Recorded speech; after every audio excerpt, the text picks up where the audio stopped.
Do you, Michael, have any free resources for our audiences that you would recommend? Uh, there are a lot of free resources on YouTube. Mhm. That will be my best bet for like trying to use those resources to be able to get the knowledge or breach the gap between where you are at and where you want to be in the security space. Mhm. Yeah.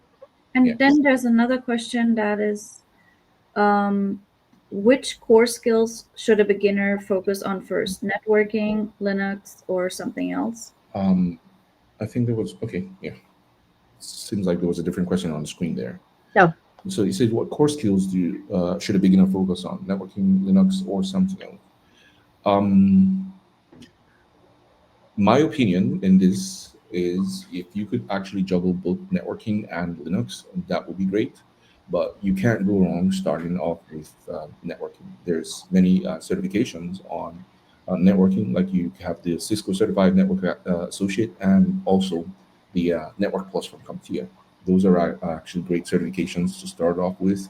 Once you have a good hang on how networks are implemented, how they are maintained, how they are protected, and then you can start, getting your feet dirty on Linux. Another question is, what are essential prerequisites for stock analyst roles in today's job market? Well, I think we touched on this earlier when we were speaking on SOC analysts, where we spoke on SIM. Those are like Splunk. I think that's like a good skill set to have. Also, understanding networking is also going to be essential because knowing Splunk as a SIEM tool is not enough because you would still need to understand, what am I monitoring?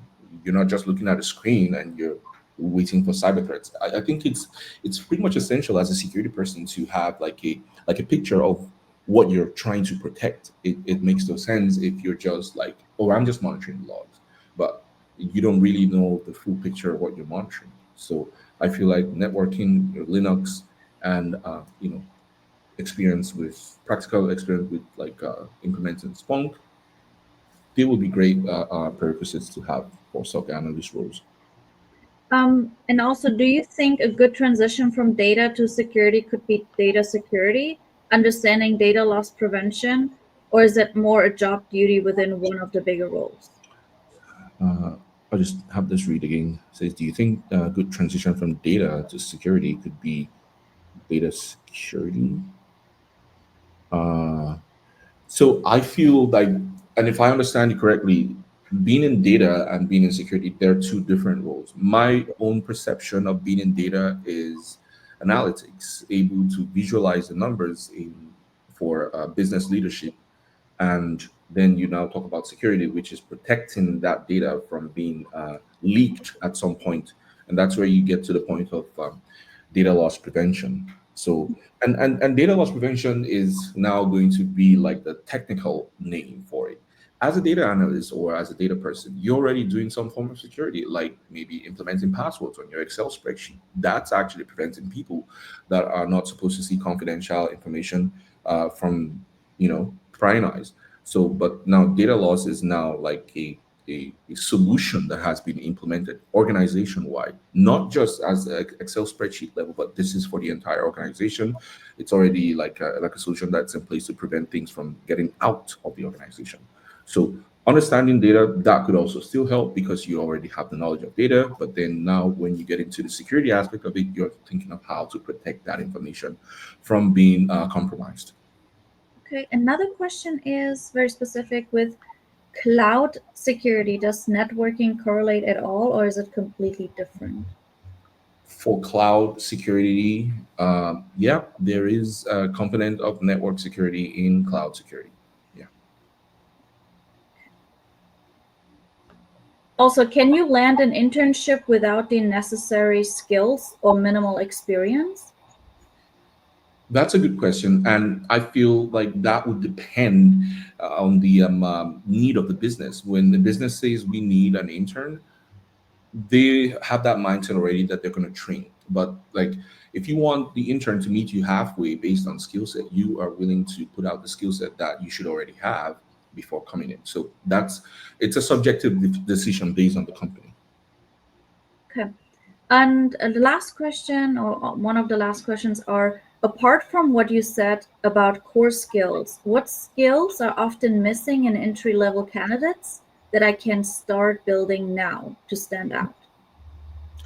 Apart from the core skills being the technical skills, then you also have the soft skills that are always required to get through the door at any organization. Your communication skills, your presentation skills, and yeah, the behavioral skills. Those ones are skills that you should also build upon. If you're speaking from the perspective of entry level, yeah. And I just want to add one more, because I think we were on it and then we clicked off of it. There were two questions. One was about just free resources. So if you can just, as we wrap up, just give us some of your favorite sites, some of your favorite YouTube channels, anything that's just specific for people to sort of start and run with. A good site that I always fall back on is Professor Mesa with his Security Plus program. That's a very great resource to actually utilize. Fantastic. All right, Francesca, I'll leave it with you. Okay, there's another question though. What is the difference between cybersecurity and information security? This is just basic lingo because they're the same thing. Because information security, cybersecurity, security, they're all used to refer to the term protecting your infrastructure, as the case may be, and applicable to whoever is using in the various contexts. Thank you so much for being here and answer all those questions. It was amazing. Go off here. Pardon? There's still some slides that I still have. Oh, go for it. Perfect. Go for it. So I'll just wrap up quickly because I think that we're, that's 4:29 already. So basically, these are steps that you could utilize to, launch your cybersecurity career. You should pursue relevant education. This could also be certification and degrees, cybersecurity degrees. And you should also gain hands-on experience. We talked about TryHackMe and Hackbox, great sites to actually gain hands-on experience. YouTube as well, huge resource there.